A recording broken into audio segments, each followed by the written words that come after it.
Canada के प्रधानमंत्री Justin Trudeau ने यह कहा है कि उन्हें भारत में आंदोलन कर रहे किसानों की चिंता हो रही है और वो चाहते हैं कि शांतिपूर्वक प्रदर्शन करने वाले लोगों को किसी भी तरह का कोई नुकसान ना पहुंचाया जाए।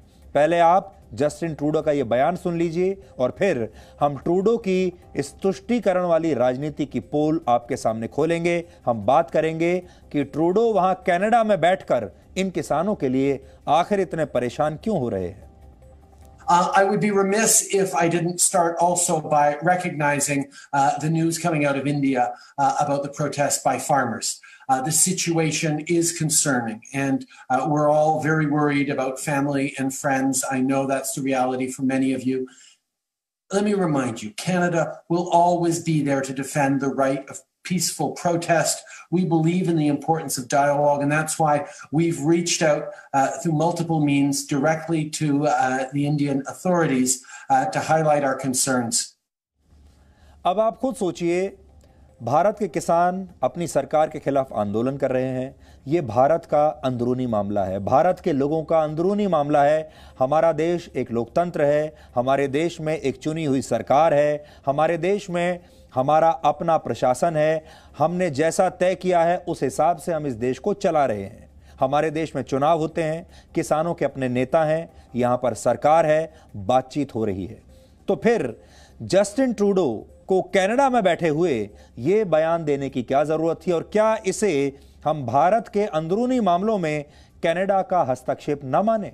जस्टिन ट्रूडो असल में तुष्टीकरण की राजनीति कर रहे हैं तो वो भी नेता ही, और उन्हें यह लगा कि वहां से बैठकर ये नेतागिरी करने में उन्हें बड़ा फायदा मिलेगा। और उस फायदा को, वो फायदा क्या है वो आप समझिए। कनाडा की कुल आबादी में करीब 4% आबादी भारतीय मूल के लोगों की है, यानी कनाडा में रहने वाले भारतीयों की संख्या लगभग 15 लाख है और इनमें से लाखों लोगों के पास कनाडा में वोट डालने का अधिकार भी है। और इनमें भी सिखों की संख्या, सिखों की आबादी सबसे ज्यादा है और कनाडा में सिख राजनीतिक रूप से बहुत ही प्रभावशाली माने जाते हैं और इसीलिए जस्टिन ट्रूडो अपने इस वोट बैंक को नाराज नहीं करना चाहते। ये जो वहां पर जो प्रमुख और जो इन्फ्लुएंशियल सिख नेता हैं, वहां के जो सिख सांसद हैं, उन सब के जो तार हैं वो पंजाब से जुड़े हुए हैं। वो लोग कभी ना कभी पंजाब से ही कई रहने वाले हैं, उनके परिवार आज भी पंजाब में रहते हैं और ये सारे लोग अपने लोगों के साथ संपर्क में बने रहते हैं। और इसी वजह से जस्टिन ट्रूडो को लगा कि यह राजनीति खेलने का अच्छा मौका है। कनाडा की कुल आबादी में भारतीय मूल के लोगों की हिस्सेदारी भले ही 4% हो, लेकिन इस समय कनाडा की संसद में 22 सांसद भारतीय मूल के हैं और इसीलिए जस्टिन ट्रूडो हांगकांग के मामले में चुप रहे, क्योंकि प्रोटेस्ट तो वहां भी हुए थे।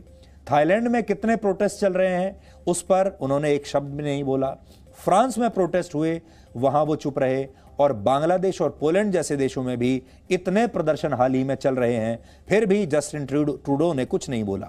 लेकिन भारत के किसान आंदोलन में उन्होंने अपनी विशेष रुचि दिखाई है। अब आप समझ सकते हैं, जस्टिन ट्रूडो की सरकार पर खालिस्तानियों के प्रति हमदर्दी दिखाने के आरोप भी पहले लग चुके हैं। वर्ष 2018 में जब जस्टिन ट्रूडो, जब वो कनाडा के प्रधानमंत्री के तौर पर यहां आए थे, भारत आए थे, तो इस दौरान दिए गए एक डिनर में खालिस्तानी आतंकवादी को भी न्योता भेजा गया था और दावा किया गया था कि यह आतंकवादी ट्रूडो के आधिकारिक दल का हिस्सा था। हालांकि बाद में कनाडा की सरकार ने यह सफाई दी थी कि यह आतंकवादी उनके आधिकारिक डेलीगेशन के साथ नहीं था। लेकिन जस्टिन ट्रूडो का रिकॉर्ड इस मामले में बहुत ज्यादा विश्वसनीय नहीं है।